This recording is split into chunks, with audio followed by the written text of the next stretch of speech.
We'll guide you through how to use Google Maps for driving. If you find this useful, then consider subscribing and liking the video. Here we are in Google Maps. Google Maps is one of the best navigation apps out there I've found. So we're going to guide you through using it for driving and while driving.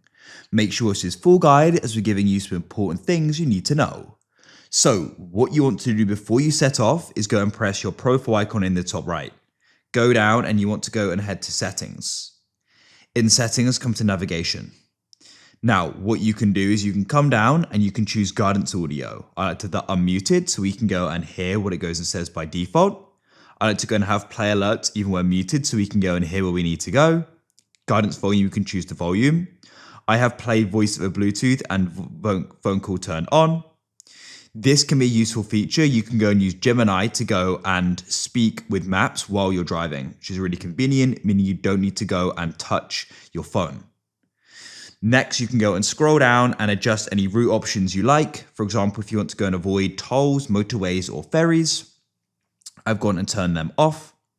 I'm not minded about that. Choose if you want to prefer fuel efficient journeys, and there are some parking options as well. And in driving options, you can go and choose the options. I like to have keep map north up turned off. It can get confusing, and you can choose if you want the speedometer as well. Then once you've done that, you can go and close out of it. Now, what you want to do is go and press search here at the top. You need to go and type in where you want to go. Let's go and say I wanted to go to a certain shop. I could go and type in Tesco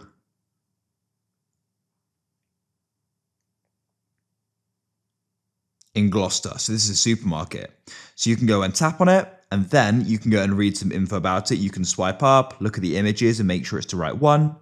Or alternatively, at the top here, you can go and type in a postal code, or you could type in anywhere you want to go really. So I'll go for this Tesco again.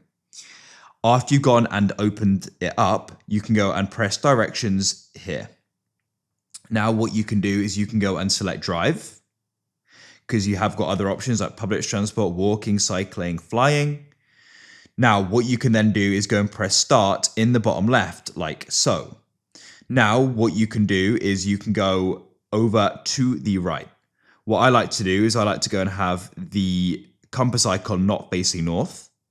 If you want to go and add a stop, for example, maybe you want to go and stop at a certain location in the way, you can go and press that icon to the right, and you can go and stop at petrol stations, restaurants, coffee shops, supermarkets, rest stops, hotels, and you can add in your own as well. So let's go and say I wanted to go and stop in Birmingham. I could go and type Birmingham. Let's say it was the train station. I could tap that there. It's then going to go and add that in as a stop, which is really convenient. I can go and press add stop if I'm sure, and it will then go and make that as a stop.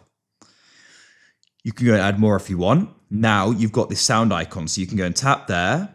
And so this option means it's going to go and tell you where to go.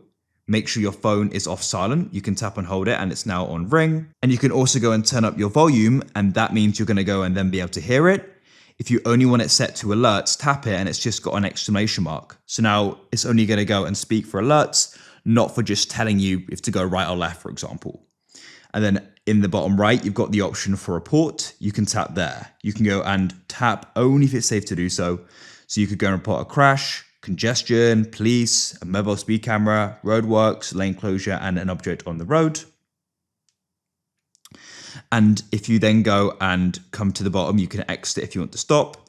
You can press this option and it'll go and show you the route as an overview.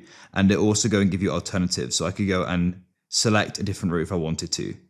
In some cases, there may not always go and be another route that you can go and take though.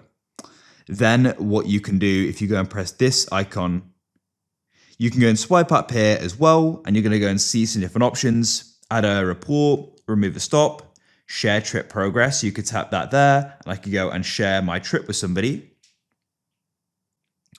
Additionally, you can go and search on the route for somewhere, preview the route, look at the directions, change your driving avatar, and access your settings as well.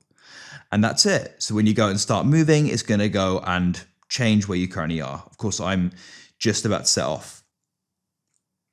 So now, so you can go and mount this. So you can go and have this mounted in your car, and then it's going to go and be working while driving and using. So now you can go and mount this in your car and you're going to be using Google Maps while driving. That's it. Then you can go and get to where you need to. If you found this useful, then consider subscribing and liking the video.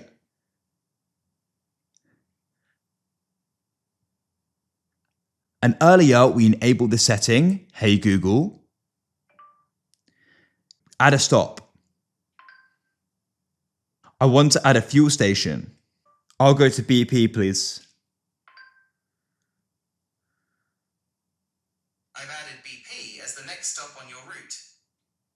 So just like that, you can go and use Gemini in order to go and make updates if you can't go and touch your phone as well, which is really convenient. So now you can go and mount your phone and you're using Google Maps while driving.